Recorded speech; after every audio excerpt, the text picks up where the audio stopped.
Thank you, Wendell, and welcome to tonight's edition of the Regional News. We start off in Trinidad and Tobago in the aviation sector, where the TNT Airline Pilots Association and Caribbean Airlines have agreed to all pilots' salary will be cut by 57%, just over half, for the next 3 months to support CAL's cost-cutting measures amid the COVID-19 pandemic. The Pilot Association represents CAL's estimated 149 pilots. This development halts CAL's plan to start sending home some pilots on 3-month no-pay leave from tomorrow. The pay cut will more than halve the salaries of all CAL's pilots until January 2021. It will also affect other aspects of their pay up to June 2021, but they will keep their jobs. The Pilot Association had been negotiating with CAL in recent weeks on the issue. Caribbean Airlines received revised documents from the Pilot Association last Friday. CAL Communications Officer Dion Ligor said discussions, which had been ongoing for some time, were expected to be concluded shortly. Pilots were among the employees which CAL planned to send home temporarily due to effects from the pandemic which closed TNT's borders. Up to June, the grounded airline lost $99 million TT dollars. Last month, the airline announced that it would send home about 1/3 of its staff, equivalent to 600 persons, for 3 months, and institute pay cuts for others earning monthly salary of $7,500 TT dollars over 8 months, starting last Thursday. CAL was expected to start issuing termination letters on Monday to pilots. In order to ensure that the airline and Trinidad and Tobago kept the full complement of pilots, they voted among themselves to accept 3 months 57% pay cut for some of their fellow pilots who would have been sent home temporarily without pay, but would now continue to be employed without any disruption in their service. Pinard said pilots accepted the pay cut despite operating with salary rates negotiated in 2014. Negotiations are outstanding for collective agreements from 2015 to 2018 and 2018 to 2021.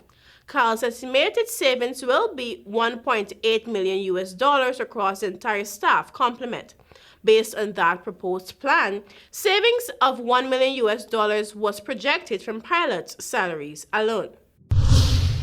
And still in Trinidad and Tobago, the Ministry of Finance has confirmed that the proposed increase in taxes and import duties on certain private motor vehicles, for example, certain smaller engine CNG, electric and hybrid cars, which were announced in the 2021 budget statement, will now be applicable from January 1st, 2021. An official statement from the ministry reports that the decision to postpone applying the new measures were taken at the last week's cabinet meeting. And I quote, "This means that all private motor cars that are imported and cleared through customs on or before December 31st, 2020, will therefore be taxed and or be subjected to import duty at existing rates and or enjoy the existing tax and import duty exemptions," end of quote, the release said from the ministry. In addition, new rates of tax and import duties on the car in question will take effect on January 1st, 2021. The ministry reports and cabinet also decided that the reduction in the permissible age of imported foreign use cars will be up to 3 years and will take effect in January 2021. And finally, now for some COVID news.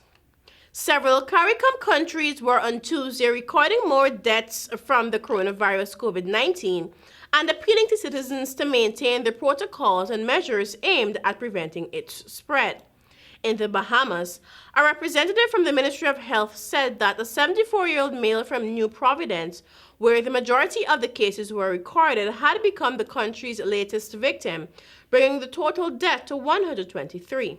There are now 5,773 positive cases, out of which 3,339 have recovered.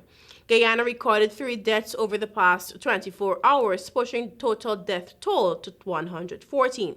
The Ministry of Health said those who succumbed to the virus were all women, ranging in the ages from 64 to 74 years. It said that 31 new COVID-19 cases were reported on Monday and that there are 12 patients in the COVID-19 intensive care unit, 74 patients in institutional isolation, and 819 in home isolation. Guyana has recorded 3,675 positive cases, with 2,749 persons having recovered. In Belize, a man in his 30s who was found gasping for breath at his home had died on arrival at the Northern Regional Hospital. He had been swabbed previously in July, and the diagnosis was made during the post-mortem.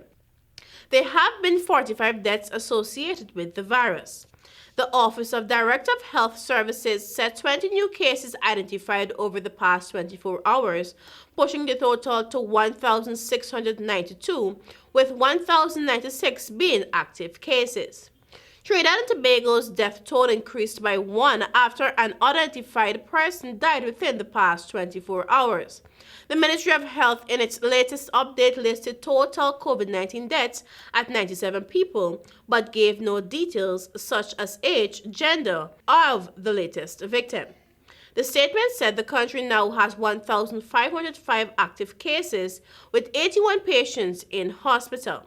It said that the country has recorded 5,298 positive cases, of whom 3,696 have recovered.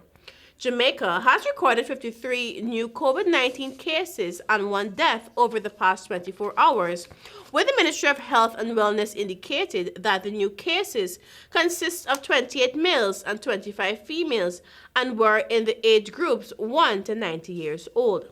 The country's total confirmed COVID-19 cases now stand at 8,374, of which 4,085 are active, while the death of the 85-year-old man from St. Anne has pushed the death toll to 174.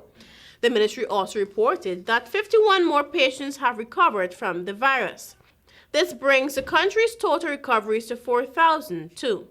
In Suriname, the number of active cases on Monday evening dropped to 66 after being at 78 the night before.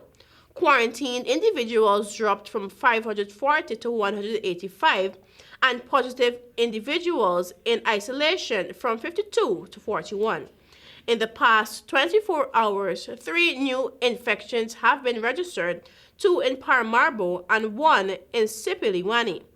Suriname has 5,133 positive cases. The number of people recovered is 4,959, including 15 in the past 24 hours.